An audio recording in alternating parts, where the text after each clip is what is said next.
From eye-catching outfits to lip-smacking buffet of local foods, there was plenty to savor as UCT hosted a parade of events around campus to celebrate Africa Day on 25 May.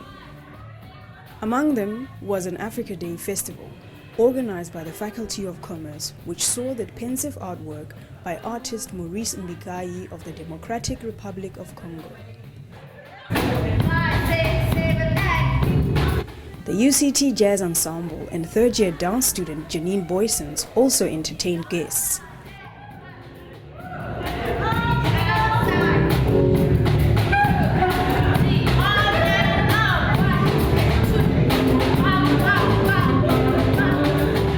There was also a best dress competition, which was won by staffer Nolene Falala, with Claudia Kali and Olufunke Adekayode as runners-up. A young boy could speak my language. He shouted at me from across the stream in the valley, "You boy over there! You boy there! Can we speak?" Deputy Vice-Chancellor Professor Crane Sudin read a story, When We First Met, a tale of cross-cultural meetings in Africa, while the faculty's human resources consultant, Ronell Anthony Jones, recited a poem. As part of UCT's Africa Day celebrations, the International Academic Programs Office, IAPO, hosted an exhibition to spotlight the university's academic links with institutions across Africa. Among the programs on show were the African Center of Excellence for Studies in Public and Non-Motorized Transport, the Kaelicha Cervical Cancer Screening Program, the African Center for Cities, the Democracy Africa Research Unit, and the African Cultural Heritage Sites and Landscapes Project. The highlight of the events was the panel discussion interrogating what is an African university. The topic of the discussion, titled The Study of Africa in the Post-Colonial African University, was hosted by Acting Vice-Chancellor Professor Thandabantu Nhlap. First to take the podium was Professor Lungisile Ntsebeza of UCT's Department of Sociology, who examined the issues surrounding the planned restructuring of the Center for African Studies.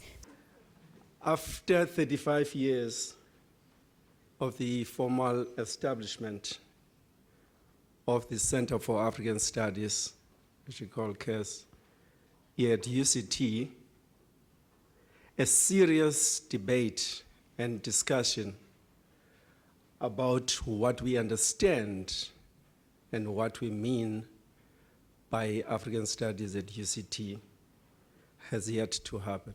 Current debates and discussions were sparked off by efforts to implement a decision that was taken by the faculty board to close, disestablish, a number of terms are used, to close or disestablish small departments because of a view that is held that they are not viable.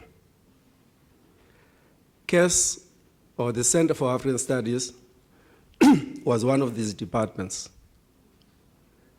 However, given the particular history of CAS, as well as the Vice-Chancellor's commitment to Afropolitanism, the possibility of closing CAS would seem to be a contradiction. A task team that I was a member of was set up. My sense is that whatever form the debate takes, high on the agenda must, it's not should, must be an opening up of discussions about the history of African studies at UCT, with specific reference to the history of the Center for African Studies over the last 35 years or so. Professor Adebayo Ologoshi of the Council for the Development of Social Science Research in Africa said that soon after independence, the mission, vision, and identity of post-colonial African universities was a crucial debate. But not surprisingly, it was also in these universities at independence that some of the most vibrant discussions took place about what it meant to be an African university. And as I think have argued, essentially, part of the conclusion that came out, and it involved a whole range of people. Ogugi wa Thiong'o, Wole Soyinka, Chinua Achebe in literature. It's a whole nationalist school of history and historiography that also took up the issue. Philosophers were not left out. People in medicine and the whole idea of community medicine and its relevance, not to talk of alternative forms of medicine, also joined in the discussion to try to redefine curriculum in a way that will ensure a degree of local embeddedness that did not exist in the colonial university framework. It had implications for the content of curriculum. It also had implications even for the philosophy underpinning the curriculum that was developed, as well as, I would argue, even the pedagogical approach which some of the universities came to adopt.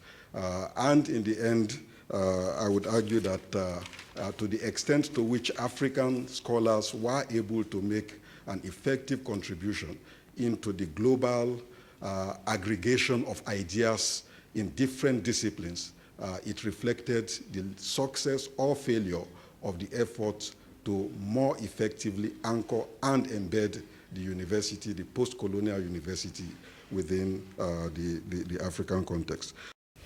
Associate Professor Harry Garuba, head of UCT's Center for African Studies, divided the development of African studies into 3 overlapping phases.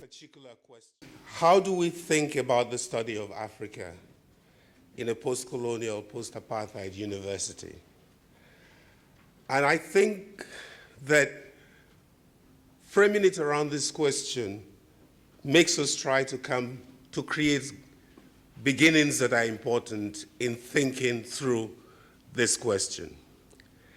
And I think what distinguishes and marks this moment as a period of crisis and opportunity in South African higher education, apart from being a post-apartheid moment in South Africa, the contemporary moment is a moment when tremendous changes are taking place in the world of higher education, changes which impact upon this terrain in general, and also specifically impact upon the study of Africa in universities all over. And my question is, how do we think these two processes together, these two moments together? First, in terms of doing the work of transformation that has to be done in South African tertiary institutions. And second, in understanding the import of the transformations that are taking place in higher education in the world and the manner in which these articulate with the first objective. And in thinking this together, I propose that one of the ways to approach thinking these two together is to put them first in historical perspective. But a true research university, such as we claim to be, needs to provide an area, needs to use this as an opportunity to niche itself more properly.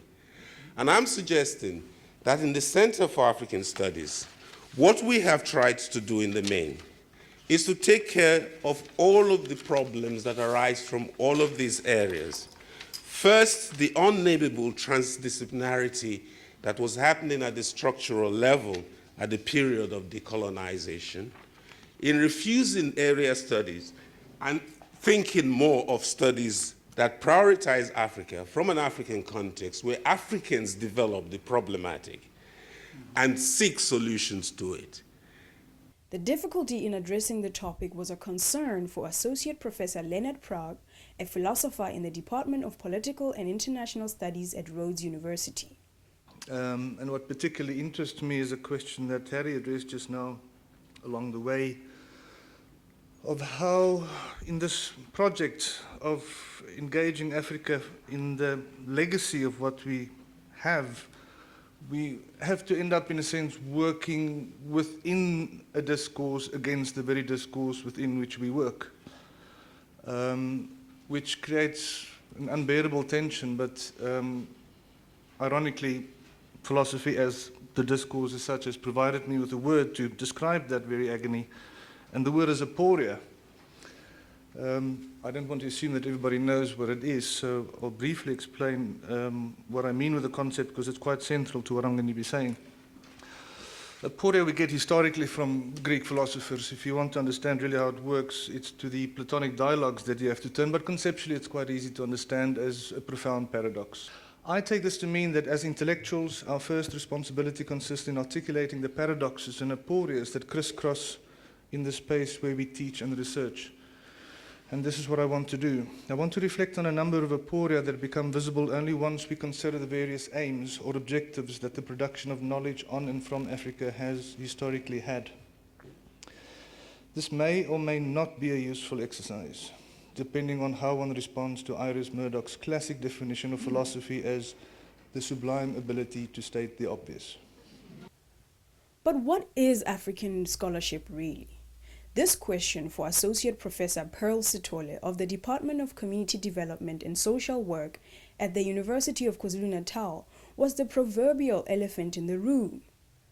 And I start off with a premise that says, actually, the fundamental flaw or problem in relation to science in particular is the expropriation of the notion of science by the West. It is as if science is Western, and therefore anything else is something else. This is where you find the space for African scholarship. If science is Western, then let us all just stop and forget it. Because my notion here and my proposal over the theoretical excursion is that that is the fundamental mistake. In one paper, I call it the conceptual accident, to expropriate science and give it as a notion, notwithstanding the fact that the West has done a lot of scientific work, but the notion of science, in my opinion, should not be wholly owned by the West. If we dispel that kind of conceptual accident and come back to the association of things like African scholarship and indigenous knowledge with esoteric knowledge and mysticism that usually accompanies it, we will get to the nub of the problem of why it is that we are continuously in a structural problem in defining and making Africa behave in relation to its legitimacy in contributing to knowledge production, because knowledge production is fundamentally about science. Acting Vice-Chancellor Professor Thandabantu Nhlabo said the Africa Day events were a smashing success and UCT showed its link with the African continent. I think it went smashingly. I liked the variety in what they had to say, the panelists, but also you got a sense from the audience that they were deeply considering what was being said, because it was quite deep. But I found it flowed well, and I'm very satisfied. But it's important to put in perspective what we mean by Afropolitanism. I've always said that people shouldn't overanalyze it. It's a term that has been coined in UCT to mean something different from what it might mean elsewhere. What it means here is that we already do a lot of work that shows us clearly to be as part of this continent as anybody else. And if I have a task at all, it is to use days like this, like Africa Day, to persuade us to accept and be happy with and comfortable with the way we are doing it. Everybody else is doing it. Every South African university, at any rate, wants to show a visible link with the African continent, and I think we should be fairly happy with our own showing in that regard. And a day like Africa Day, the other